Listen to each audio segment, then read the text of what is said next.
How y'all doing?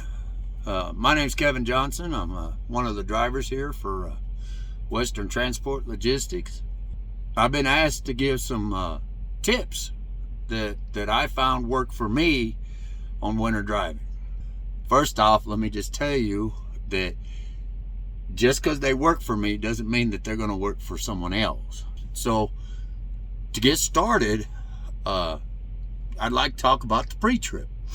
You know, when you're doing winter driving, your pre-trip is very important at all times, but especially during winter driving, because you want to make sure that your your airlines aren't leaking, that you don't have any bald tires, low pressure on your tires. You want to make sure that everything is in good working order, because when you're driving in the winter, especially on ice and snow, things happen so fast. You never realize it most of the time till it's too late. And the time to find out that you didn't get a thorough pre-trip and have everything ready to go is not when you hit a slick spot in ice and snow. The other thing I would tell you is make sure your defrosters, your windshield wipers work, plenty of washer fluid, check your fluids, just the normal things you do on your pre-trip. You want to look to make sure that everything you need to help you safely navigate through the winter conditions is safe. And the way you do that is mainly with your pre-trip and your post-trips. That's also very important, because you can run into things that you didn't realize you even run into, and then you don't find them if you don't look at them until it's just too late. So the other thing I would tell you, the main thing is what my dad always taught me. He says, son, if you're having problems operating the equipment, then you're probably going too fast. So my suggestion is to make sure that you go slow. If you're having a hard time seeing the road, or seeing where you're going, or being able to control the movements of your vehicle, you're probably going too fast. The best thing you can do is slow down. I found that it's much more important and easier to slow down, because my dad always told me, you can go down a hill 1,000,000 times in your life too slow, but you're only going to go too fast once. And when you take hills like Cabbage, the Three Sisters, Grapevine, Shasta Mountain, you take those hills, or get up into Oregon and Washington, and you got some pretty good little climbs up through there. And when they're packed with ice and snow, they make it very difficult. And you sure don't want to be going down those too fast. I've been driving since '87, and I know for a fact that, especially in the winter, it's very important that you get your rest, because you have to pay attention. Things happen in the winter much faster and unexpected than they do under normal conditions. You not only have to watch out for yourself, but you also have to watch out for your other drivers that are around you. You may not have somebody who's driving beside you that doesn't know how to operate in winter conditions, and you have to drive with the awareness should something go wrong. So you have to pay attention. You can only do that if you get good rest. Now, you've heard it through several other videos about our concierge program. That's an outstanding program. It helps take the pressure off the driver, and you don't have to worry about sleeping at night.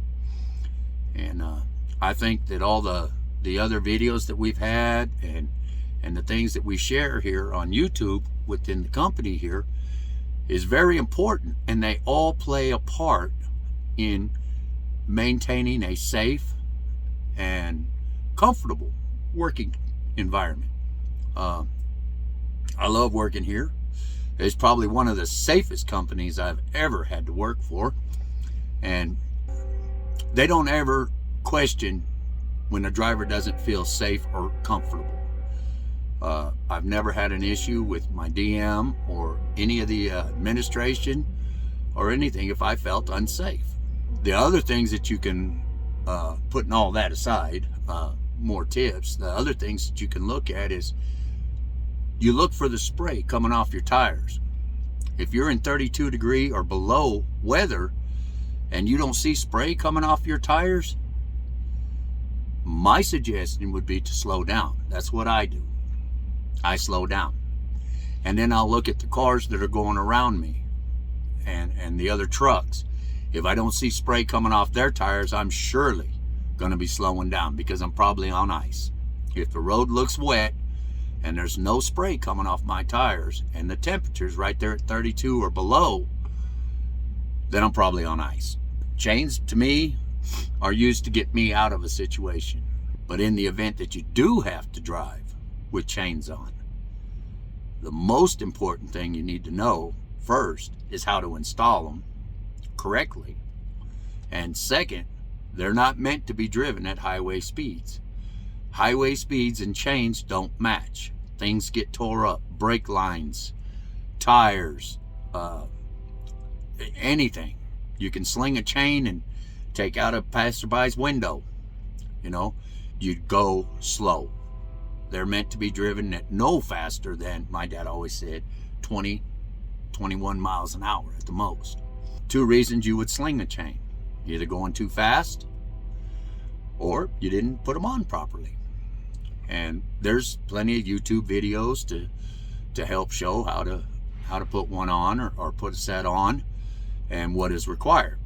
They're a great tool. They're part of the tools that we have in our many tools that we carry with us. Just putting chains on is not enough. You have to know how to operate your equipment with the chains.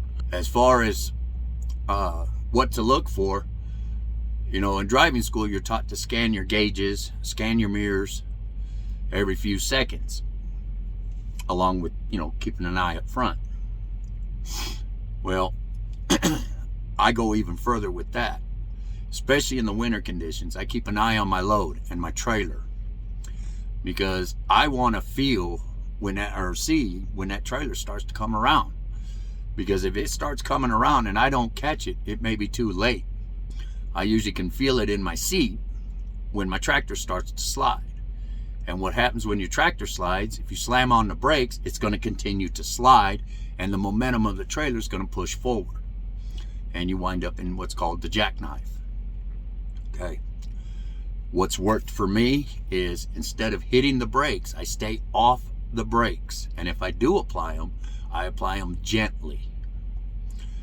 The thing is, if you stay off the brakes and let off on the accelerator, the vehicle slows itself down and you take the drive off of those tires for their spin. And they can usually get back under control, and you steer towards the slide. If your trailer's going to the left, steer towards the slide. Your vehicle usually straightens out. That's my experience. It's worked for me.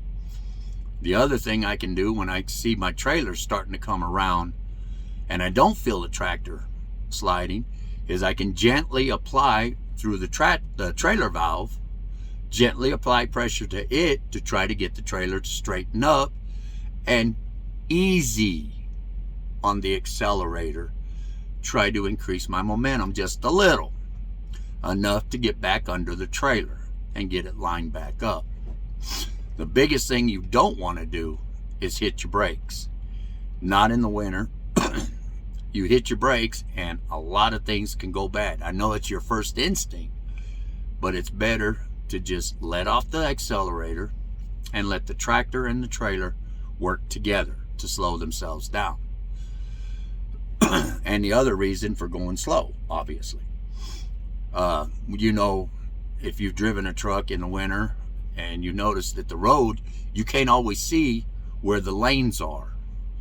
So if you're going too fast and you realize, oh no, I'm on the shoulder or I'm over in the passing lane and didn't realize it, and there's oncoming traffic, you end up making a quick movement, and any quick movement you make on ice or snow has very adverse effects. You have to make your movements slow and steady. You make no quick jerks, no quick movements, so you have to be thinking ahead. When you're driving at night in the winter, I always try not to outdrive my headlights. If I can't stop within the distance of my headlights that I can clearly see, especially if I'm in a lot of traffic, I increase my following distance and I slow down. That's about the major points that I can come up with. And I hope the video is beneficial to those of you that you know, get to watch it.